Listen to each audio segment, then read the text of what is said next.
순서가 굉장히 많습니다. 마이크로바이옴과 우리의 건강의 상관관계, 그리고 이거를 우리가 어떻게 우리 건강에 요용할지에 대해서 제가 오늘 얘기를 해보겠습니다.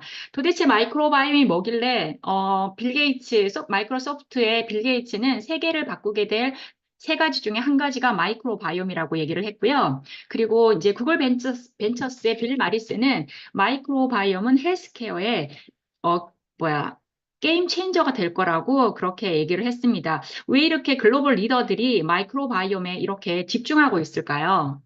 잠시만요. 하면 좀. 저는 마이크로바이옴 공부를 하면서 저희 아메이의 어떤 비전이 생각났습니다. 아메이 비전은 다른 사람을 더 나은 삶을 살게 도와줌으로써 우리의 삶이 더 나아진다는 게 저의 비전이잖아요. 근데 저희 공부를 하면서 제가 저희 몸에 공생하는 마이크로바이옴에게 더 나은 삶을 살게 해줌으로써 저희가 이루어진다는 저희 비전과 너무나 똑떨어지는 거를 제가 알게 되었습니다. 그러면 여기에 이제 소비자분들도 계신다고 하기에 제가 이제 이거 좀 설명 좀 드릴게요. 마이크로바이옴은 마이크로바이오타와 게놈의 이제 합성어예요. 마이크로바이오타는 미생물총이라는 건데 이 마이크로라는 아주 작은 거예요. 어느 정도 작냐면은 눈에 보이지 않을 정도로 작다라는 거예요.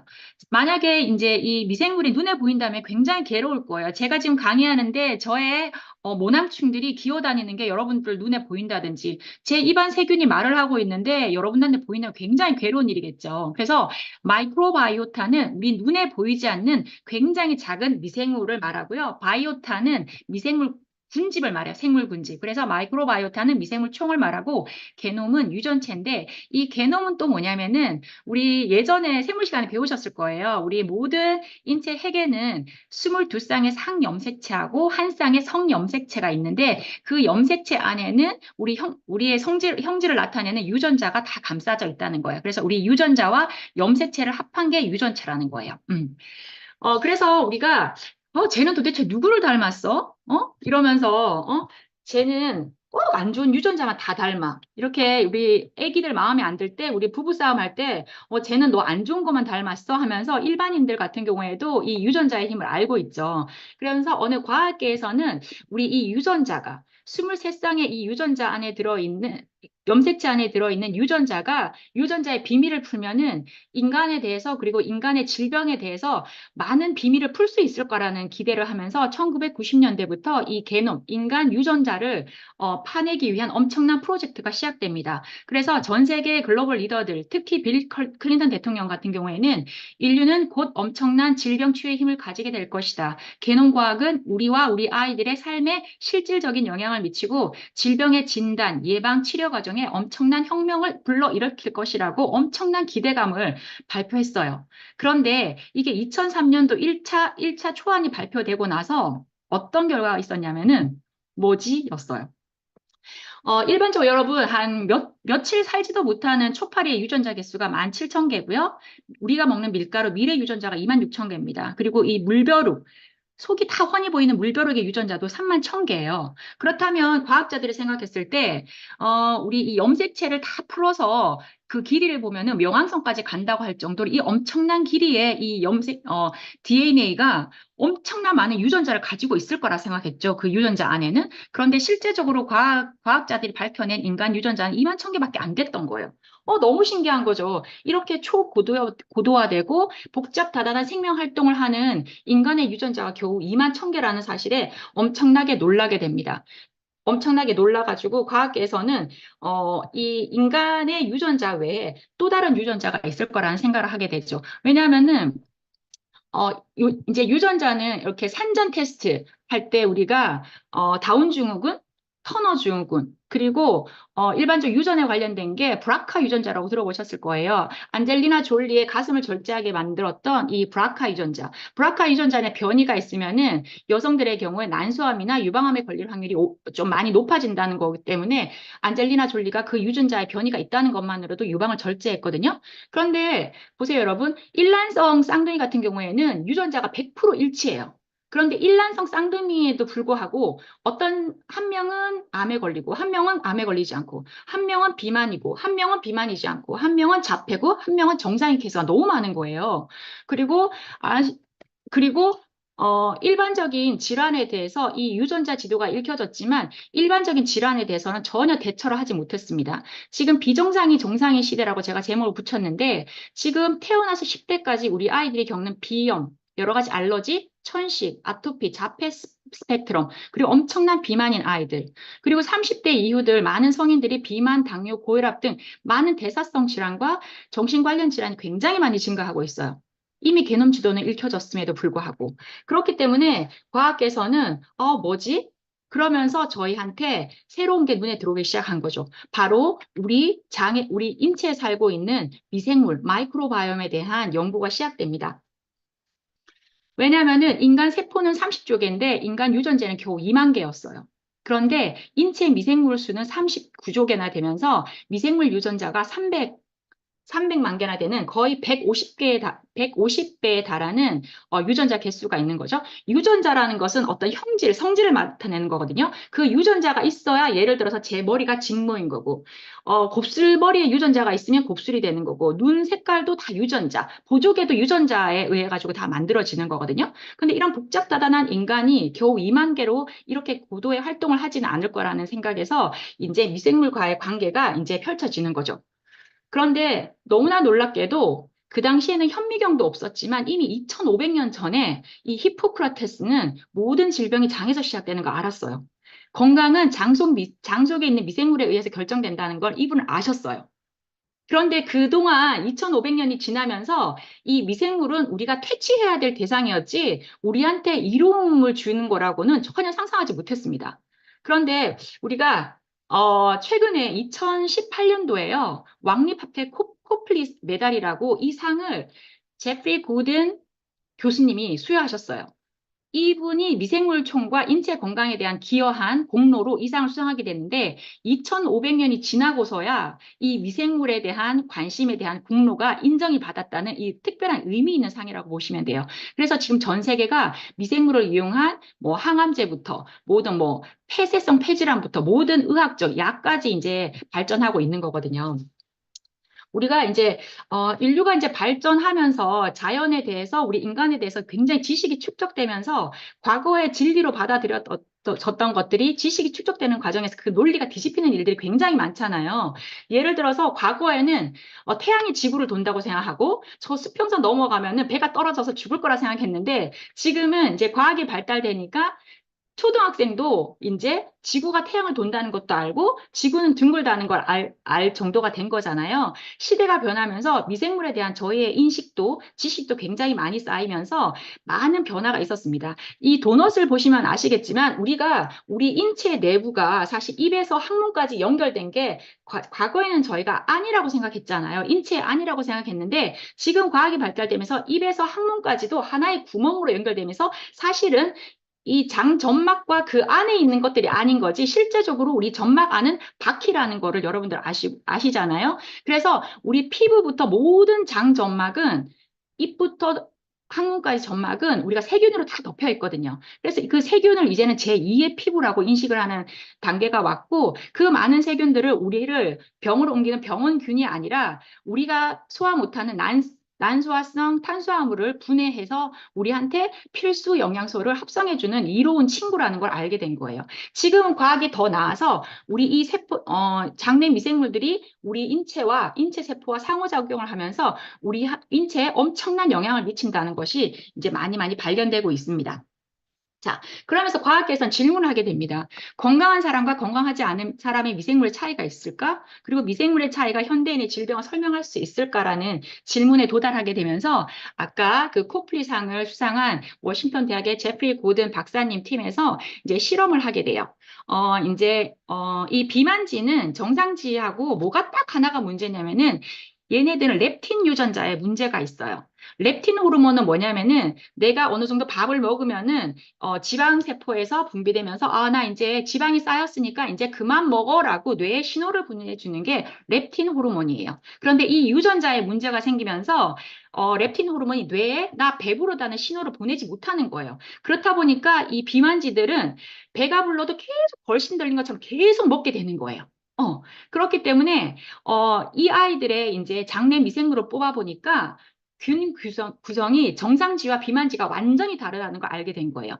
비만지는 퍼미큐티스라고 해서 후복균이 많았고 정상지는 박테로이데스라는 균이 많았던 거예요. 그래서 이제 이분들이 시기를 조절해가지고 시기를 이제 비만지에 식이섬유를 많이 주면서 이제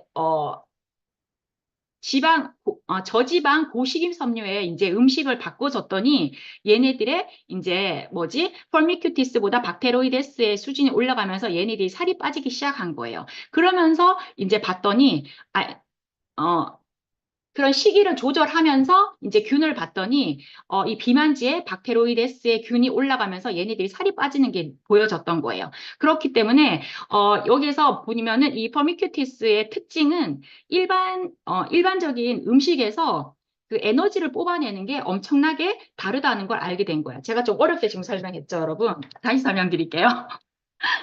제가 다른 걸 좀 헷갈렸는데요. 이 비만지들은 이제 유전자 오류가 있어서 많이 먹는데 많이 먹다 보니까 이 대사된 이 균에 의해서 균을 보니까 후벽균이라는 균이 엄청나게 많은데 이 후벽균의 특징은 우리가 먹은 음식으로부터 에너지를 쫙쫙 흡수하는 거예요. 그래서 이제 시기를 통해서 이 버미큐티스보다 박테로이데스의 균을 높여주니까 음식물에서 이제 에너지를 흡수하는 양이 떨어지면서 얘네들이 다이어트가 됐다라는 이론인데요. 뒤에서 조금 더 설명하겠습니다. 어떤 실험을 했냐면은 정상지가 있고 비만지가 있는데 아까 비만지들은 많이 먹는다고 했잖아요. 그래서 이 비만지들의 이제 균을 정상지의 균을 묵은지에 넣고 비만지의 균을 묵은지에 넣었는데 얘네들이 어떻게 되냐면은 정상지의 균을 넣었던 애들은 정상으로 자랐는데 어, 묵은지에 이제 비만지에 그 뭐지? 균을 넣었을 때 이 비만이 됐는데 이 비만지에 또 다시 균을 묵은지에 넣었더니 얘네들이 또 살이 찌는 거예요. 그래서 아까 말한 것처럼 퍼미큐티스가 많은 균을 넣으면은 똑같이 살이 찐다라는 거예요. 그래서 미생물이 이제 퍼미큐티스가 많은가 박테로이데스가 많은가에 따라 가지고 이 내가 체질이라고 얘기하는 게 바로 이 균의 구성에 따라 가지고 달라진다는 거죠. 그래서 이번 실험에서 알게 되는 거는 뭐냐면은 장내 미생물의 이제 균형에 따라서 이제 살이 찌기도 하고 살이 안 찌기도 하고 또 두 번째는 이 미생물을 다른 균에 이식함으로써 그 사람의 체질을 바꿀 수 있다라는 거가 이제 두 가지가 알려지게 된 게 이 제프리 고든 박사님 팀에서 결과입니다. 아까 말한 것처럼 일란성 쌍둥이는 유전적으로 100% 일치하거든요. 그런데 한 명은 이렇게 뚱뚱하고 실제로 한 명은 이렇게 날씬한 거예요. 그래서 이 뚱뚱한 사람의 균을 그 묵은지에 넣고 이 날씬한 사람의 쌍둥이의 균을 이렇게 묵은지에 넣었더니 실제로 그 생지가 뚱뚱해지고 실제로 그 생지는 이렇게 날씬해지는 거예요. 그래서 봤더니 장내 미생물에 따라서 에너지를 많이 뽑아내는 미생물이 많으면 그 사람이 똑같은 시기를 해도 뚱뚱해지고 미생물에서 에너지를 많이 흡수하지 않는 미생물이 많으면은 똑같은 시기를 해도 살이 찌지 않는다라는 거예요. 무슨 말인지 아시겠죠? 그래서 그 차이를 봤더니 그게 어떤 기전인가 봤더니 마이크로바이옴이 아까 후벽균이라는 그 아이가 이 에너지를 뽑아가지고 장 근육이나 간에 저장해서 글리코겐 형태로 저장하면은 활력이 있는 늘씬한 사람으로 되지만 그거를 지방으로 계속 저장하게 이제 명령을 하면은 지방세포가 쌓이면서 뚱뚱해지는데 그게 바로 누가 결정하냐면은 바로 이 마이크로바이옴의 유전자가 결정한다는 거예요. 그래서 이 유전자의 구성에 따라서 살이 찔 수도 있고 안 찔 수도 있다라는 게 이제 알려졌는데 많은 논문에서 어떻게 장내 미생물의 균형에 의해 가지고 살이 찌기도 하지라는 걸 연구하다 보니까 이게 지방하고의 관계뿐만 아니라 이 장내 미생물의 영향에 따라 가지고 이게 장내 미생물이 뇌하고도 관련돼 있고 간하고도 관련돼 있고 이 장내 미생물의 균형이 이거에 따라서 심장도 그리고 신장도 뼈도 모든 우리 인체 기관하고 이 장내 미생물하고 관련이 되어 있다라는 거예요. 그러면 우리 장에 있는 미생물이 어떻게 이 신체 전반에 영향을 미치지라고 봤더니 이 영향을 미치는 물질이 뭐냐면은 장과 기관의 소통에 매개물이 있다라는 거예요. 그게 바로 이 장내 미생물이 분비하는 대사체. 오늘 이 대사체에 대해서 알아볼 거고요. 그리고 장내에 장세포가 분비하는 물질, 그리고 장에는 엄청난 면역 세포들이 많은데 이 면역 세포가 분비하는 분비물, 그리고 우리 음식 분해 성분들이 우리 모든 장기와 이제 연락을 하고 있다라는 거예요. 그래서 과학자들이 밝혀낸 거는 인간 건강의 90%가 우리 장내 마이크로바이옴과 연결이 되어 있더라. 그래서 그 장내 마이크로바이옴이 우리 어떤 부분하고 연결되어 있는지 봤더니 아까 뇌하고 연결되어 있다고 했잖아요. 그래서 우리 신경계도 조절하고 우리 장 속이니까 음식 소화에도 강행하고 우리 장은 면역세포가 인체의 70%의 면역세포가 여기 포진되어 있다 보니까 면역에도 관련돼서 병균에도 대항을 하고요.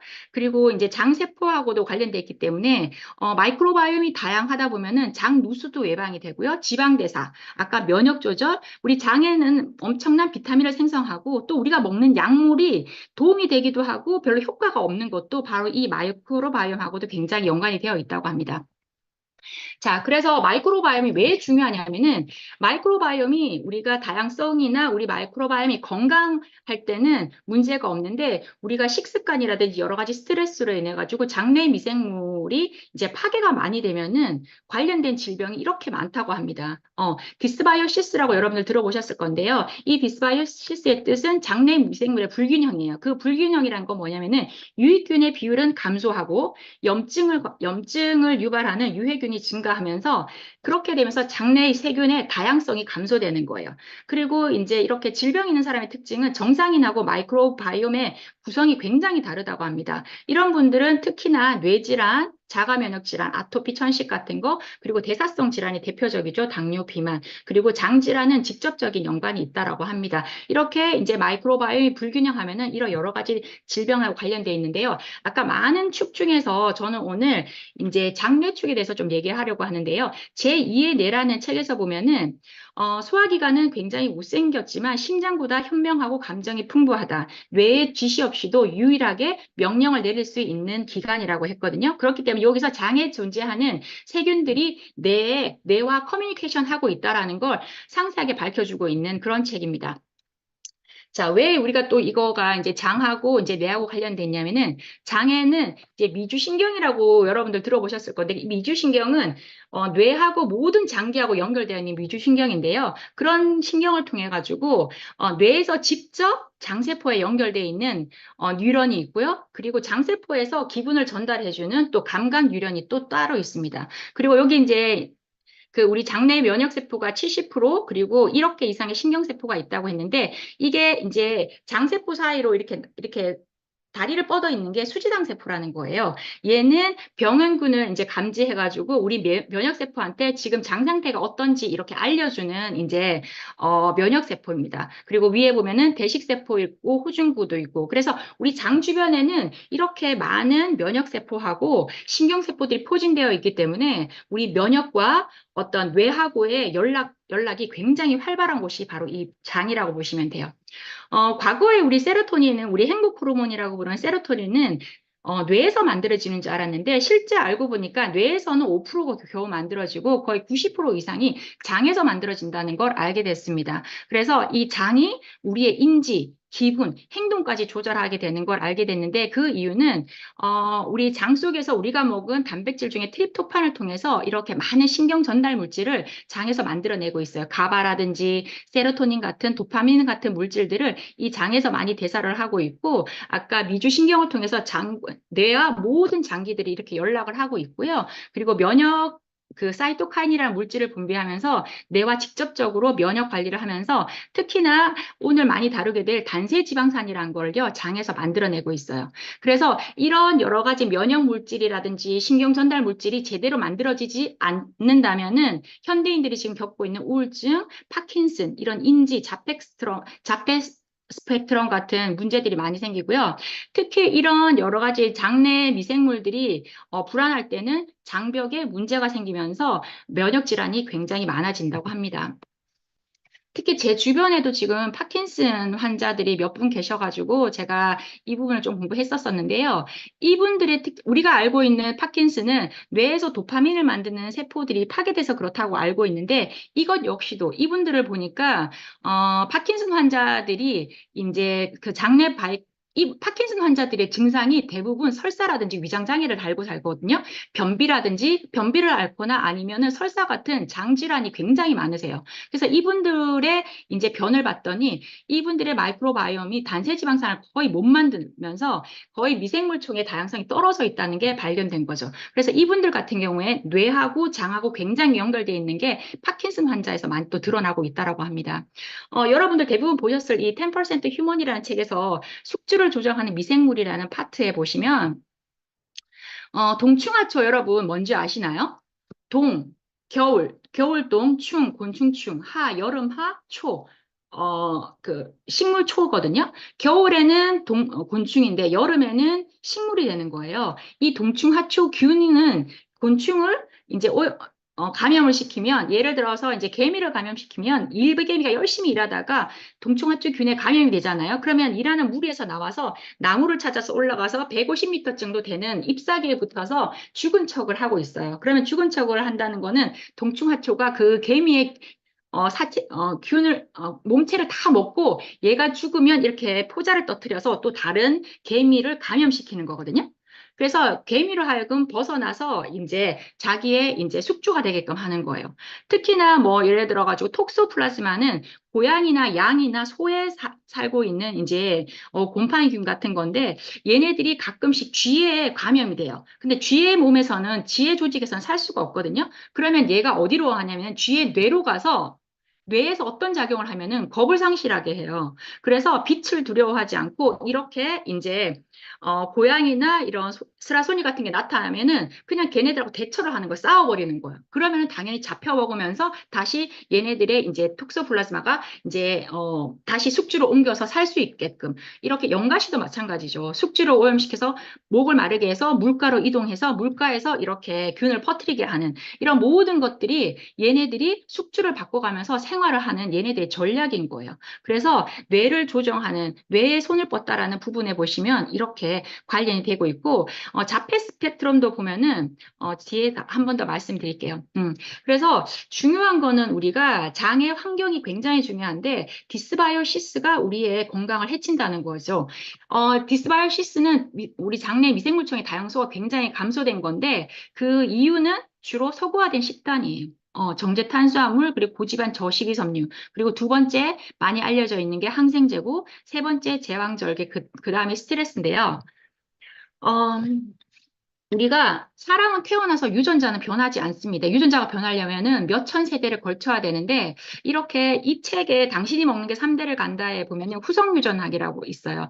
유전이라는 거는 변하지 않지만 그 성질을 발현하냐 발현하지 않느냐 그 성질을 키우고 키우지 않는 게 이제 문제인데 지금 여기에 나오는 거는 첫 번째 그림은 중국 산시성이에요. 산시성의 여자들 같은 경우에는 임신을 하면은 10명 중에 7명이 이런 언청이라든지 문의 아이들이 나타나는데 이분들을 보니까 WHO에서 보니까 이분들은 1년 중에서 이제 그 푸른 식물, 야채를 먹을 수 있는 게 2달도 안 되고 거의 밀가루를 뜨겁게 해서 빵처럼 먹더라고요.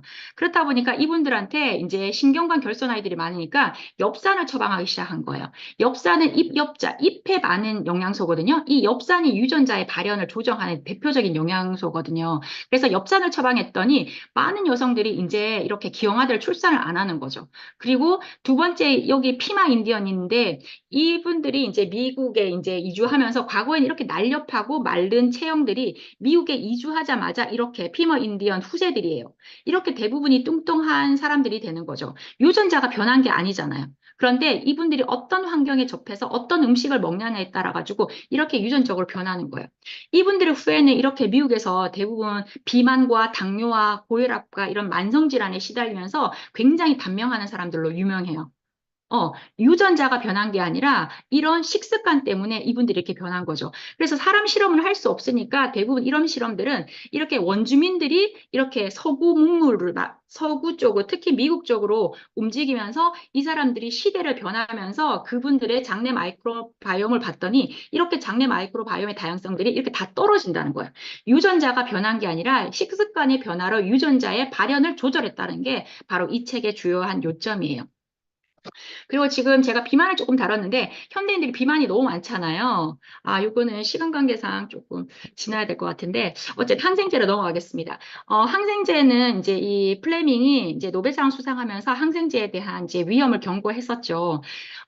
그러면서 지금 많은 논문에서 미생물총이 항생제하고 비만하고 항생제가 미생물총과 비만에 미치는 영향이 많을 거라는 이제 생각에 논문이 많은데요.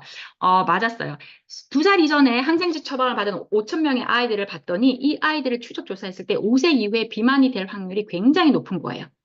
그래서 생기 실험에서 오른쪽에 저용량의 그 페니실린을 항생제를 투여한 쥐는 자라면서 뚱뚱해지는 거예요. 그래서 과학자들이 그럼 항생제 때문이야, 뭐야, 장내 미생물 때문이야 하면서 고민을 할 때 다시 이 비만지의 변을, 마이크로바이옴을 정상지에 넣었더니 이 역시 뚱뚱해지는 거죠. 그러니까 항생제로 인해 마이크로바이옴 구성이 바뀌니까 뚱뚱해지더라는 거 이렇게 논문에서 밝혀내고 있습니다.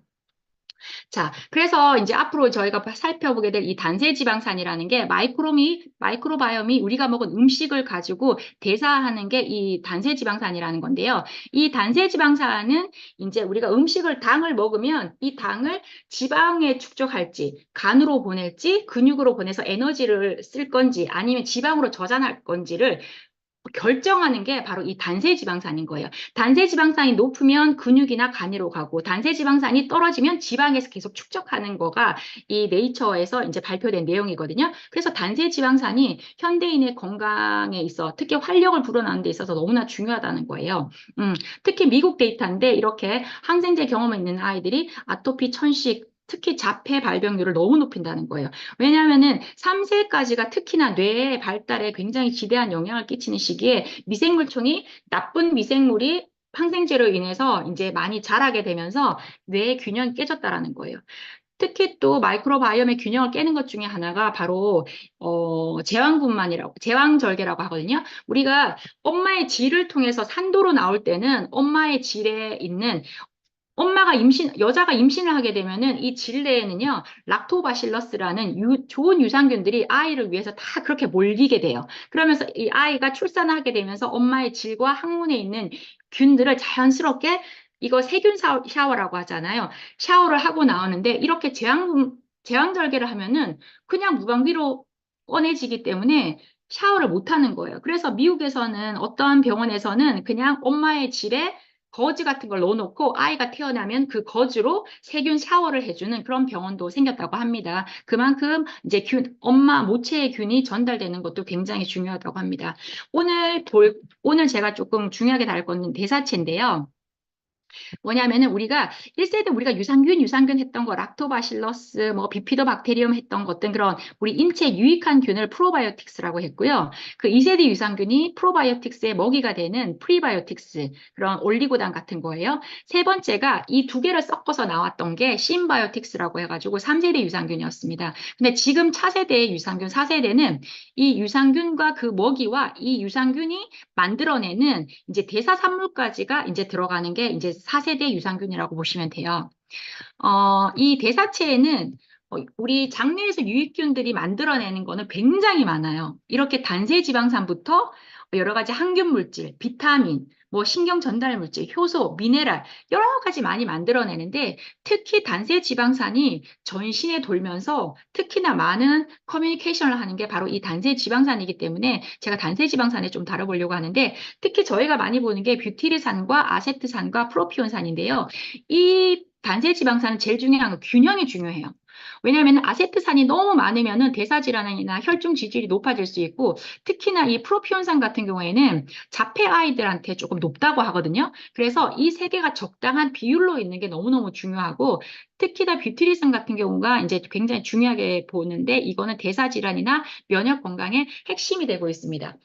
이런 이제 장내 미생물이 만드는 이 단세지방산의 역할이 또 중요한데요. 이 지방산이잖아요. 그렇기 때문에 이 단세지방산이 하는 역할은 산이기 때문에 pH를 낮춰줘가지고 이제 산성 상태로 만들어 만들기 때문에 부패를 막고 이제 감염을 막아줘요. 그리고 이 단세지방산 같은 경우에 중요성이 뭐냐면은 우리 인체 모든 세포는 당을 원료로 써요. 당을 원료로 쓰는데 우리 소장이나 대장의 이제 상피세포는 이 단세지방산을 에너지로 써요. 그렇기 때문에 단세지방산이 많이 생기지 않으면은 우리 장 상피세포들이 굶주리게 되겠죠. 굶주리게 되면은 얘네들이 굶주리게 되는 게 장상피가 벌어지겠죠. 우리가 소위 말한 장누수가 되는 거고요. 이 장상피 세포가 만드는 게 장은 정말 한 겹의 세포로 이루어져 있어요.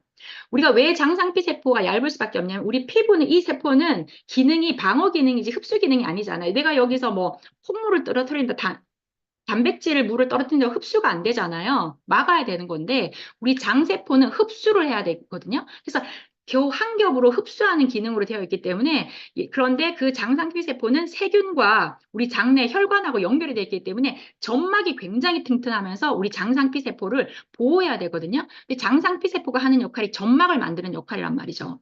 그런데 단세지방산이 없으면 장상피 세포가 약해지면서 점막도 만들지 못하기 때문에 장벽 기능이 굉장히 약해지는 거예요.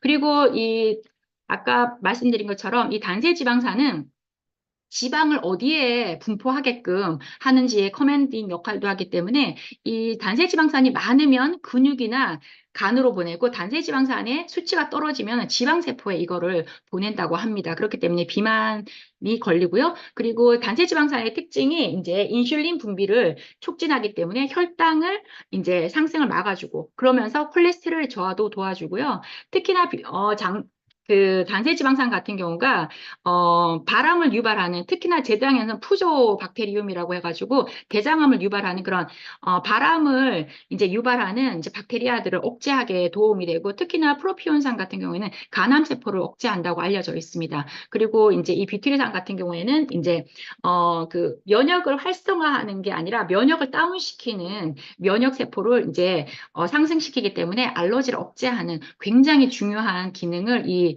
단세지방산이 하고 있어요. 자, 그렇다면 Y 뉴트릴라이트 랩인지를 보여드릴게요.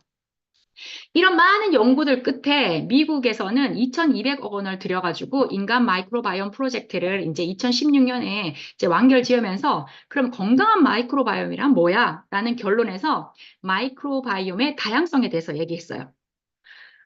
마이크로바이옴의 다양성은 너무나 어려운 게 뭐 예를 들어서 락토바실름이 많은 게 좋아. 아니면 비피드박테리아 많은 게 좋아하면 그걸 많이 넣으면 되는데 다양성이라는 거는 우리 숲에 비교를 하더라고요. 숲에는 풀도 많고 키 작은 나무도 많고 키 큰 나무도 많고 하면서 빛이 잘 들어와서 작은 나무도 잘 살고 수 있어야 되고 칡엽수, 한엽수도 많은 여러 가지 다양한 숲이 있으면서 그 숲에서 이산화탄소를 산소로 잘 바꿔주는 게 진짜 건강한 숲인데 우리 장내 미생물에서 그거를 발견하기란 너무너무 어렵잖아요.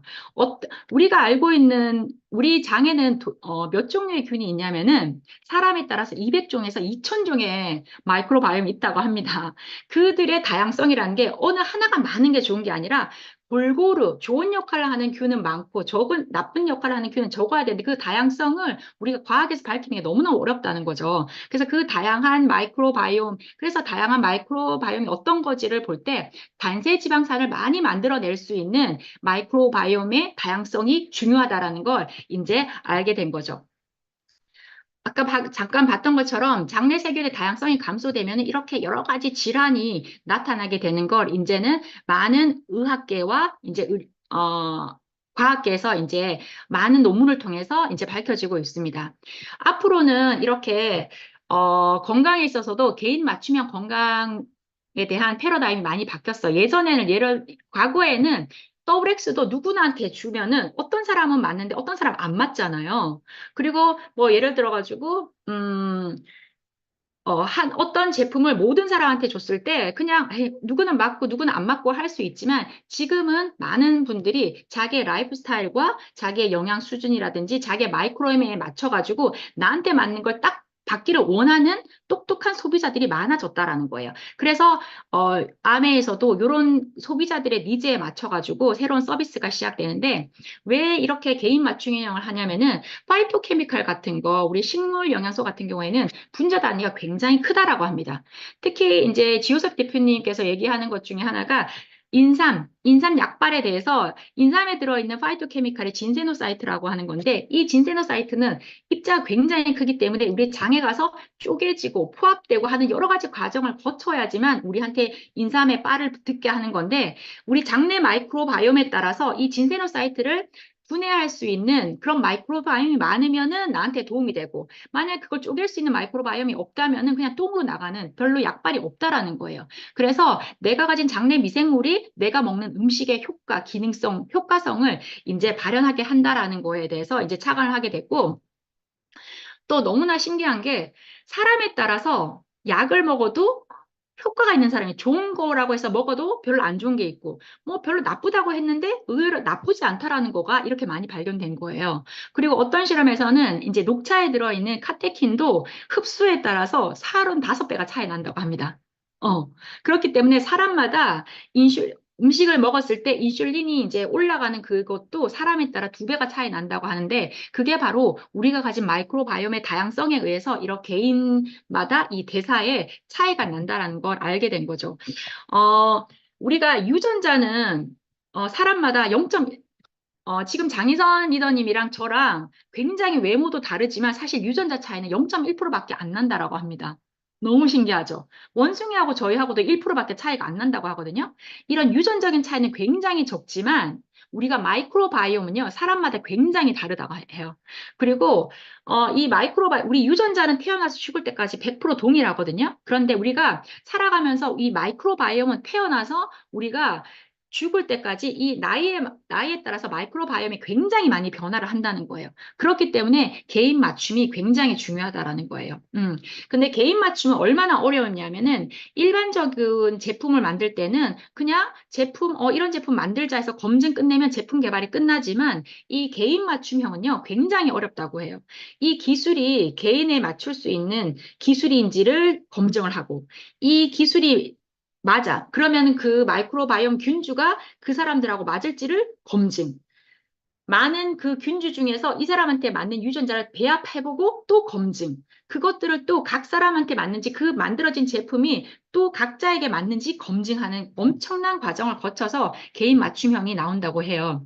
그래서 아메이가 이번에 이제 도입한 기술은 피마스라는 건데 이 피마스의 특허 기술을 활용해가지고 저희가 확인할 수 있는 게 장내 미생물의 다양성과 포스트바이오틱스가 상승하는 거를 저희가 확인을 했다라는 거예요. 이게 뭐냐면은, 우리가 이제 이 피마스란 기술은 이렇게 예를 들어가지고 이제 내가 간암이 있으면 간세포를 그 생검 검사라고 하죠. 간세포를 떼와서 12개의 비커에 놓고 거기서 얘네 암세포를 이제 배양을 하는 거예요. 그런 다음에 이 12개의 지금 현재 나와 있는 항암제를 다 넣어보고 제일 잘 듣는 항암제를 주는 게 맞춤형 항암제가 되는 거거든요. 근데 그 비용이 엄청나다고 합니다. 근데 이제 피마스가 요런 거예요. 내 분변을 가지고 나한테 맞는 프로바이오티스를 만든 건데, 지금 저희 제품 같은 경우에는 지금 나와 있는 300개 균주 중에서 특별히 이제 선별된 6개의 균주를 가지고 여러 가지 조합을 통해서 거의 9천 건의 이제 결과를 검증해가지고 저희한테 맞는 이제 균주를 주는 건데요. 지금 나와 있는 365 같은 경우에는요, 모든 사람을 위한 프로바이오틱스예요. 그래서 어떤 사람은 괜찮은데 어떤 사람한테는 나는 365 별로 안 맞아 이런 피드백을 받으셨을 거예요. 왜 이거는 모두를 위한 거지 나를 위한 건 아니었거든요. 그렇기 때문에 이번에 이제 마일랩 같은 경우에는 아까 그런 많은 조합을 통해서 6가지 균주를 넣어 6가지로 이제 제품화 해가지고 나한테 가장 좋은 대사산물을 만들고 마이크로바이옴의 다양성을 좋게 하는 제품을 저한테 선별해 주는 거예요. HM 파마에 대해서 잠깐 말씀드리면 저희 제품을 개발한 회사인데요. 이분들은 진짜 미생물 쟁이라고 합니다. 이 홀자펠 교수님 같은 경우에는 미생물 30년 연구해가지고 종속 과목해가지고 그 속에 해당하는 미생물 이름을 가진 살아있는 석학이라고 해요. 그만큼 유명하신 이 두 분이 이제 제품을 만들었는데 이미 이 미생물로 이제 신약 개발에서도 엄청난 이제 인정을 받고 계신다고 해요. 자, 피마스 기술은 뭐냐면은 샘플을 저희가 분변을 채취해서 보내면은 이렇게 차세대 염기 서열 분석이라고 해가지고 이제 저희 마이크로바이옴 분석하고 또 포스트바이오틱스 분석 기술이 있어서 이 마이크로바이옴을 배양해서 얘네들이 만드는 대사 산물까지 다 확인을 해서 미생물의 다양성이 높아지고 그리고 그 단세 지방산이 많이 생기는 것까지를 다 검증해낼 수 있는 세계 유일의 제품이라고 해요. 지금 저희 마이랩 같은 경우에는 차세대 염기 서열 분석법하고 이제 포스바이오틱스를 분석할 수 있는 기술을 다 가지고 있고 특허 기술로서 피마스 기술을 가지고 있는 전 세계 유일한 서비스라고 하거든요. 그리고 이제 저희 제품 6가지가 나와 있고 가격도 22만 원으로 이제 가격이 일반 병원에 비해서 굉장히 저렴하죠. 그래서 저희 제품을 이제 테스트해 본 결과 80% 이상에서 마이크로바이옴의 다양성이 증가했다는 걸 알 수 있었고, 단세 지방산도 유의적으로 증가한 거를 제가 발견했는데, 그런데 증가하지 않은 사람의 대부분은 보면은 술을 굉장히 일주일에 5일 이상 드신다거나 아니면은 계속 이제 이 마이크로바이옴에 도움이 되지 않는 방부제 같은 시중에 사 먹는 음식들을 많이 사 드시는 거죠. 그리고 약을 계속 드셨던 분들 같은 경우에는, 이 마이크로바이옴의 다양성이 그렇게 이제 증가하는 거가 보이지 않았다고 합니다. 자, 이 제품이 저희한테 도움이 되는 거는 뭐냐면은, 지금까지 저희가 제품을 전달해보면은, 나는 더블엑스 좋아하시는 분도 있지만, 그렇지 못한 분들도 계셨다라는 거예요. 그래서 어떤 실험을 했냐면은, 마이크로바이옴을 좋은 유산균을 먹여서 마이크로바이옴의 다양성을 높여놓은 생지가 있고 약간의 항생제를 줘가지고 마이크로바이옴의 다양성을 떨어뜨린 생지한테 제가 똑같이 25, 운동을 하게 하고 더블엑스 오메가3 아세로라씨를 넣어줬더니 마이크로바이옴이 다양성이 증가한 생지는 체지방이 감소하고 면역력이 증가하면서 여러 가지 좋은 지표가 올라갔는데 이렇게 저희가 항생제를 투여해서 다양성을 떨어뜨린 생지는 이렇게 지방 감소나 이런 것들이 그 효율이 훨씬 떨어졌다라는 거예요.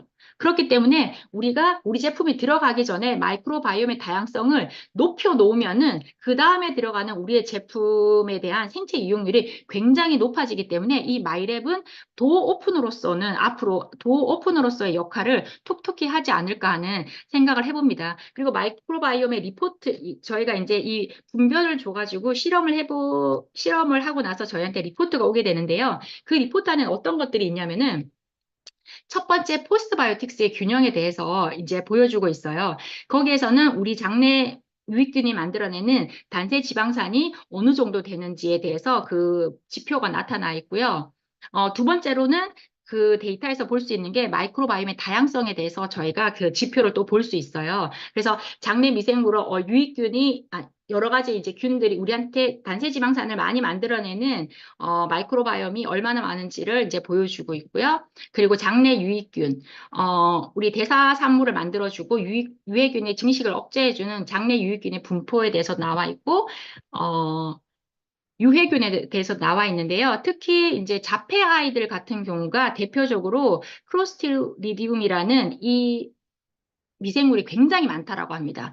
이 미생물하고 살모넬라 같은 경우에는 우리 건강에 굉장히 치명적이죠. 근데 이런 거가 많이 나오신 분은 없었고 많은 분들 이걸 하신 30%가 어떤 게 있었냐면은 박테로이데스 후갈리스라는 이 유해균이 많이 나왔을 건데 이거는 저희 생명하고는 관계없지만 얘가 뭐냐면은 염증을 많이 일으키는 장내 미생물이에요. 그래서 비만한 사람들의 특징이 염증이 굉장히 많거든요.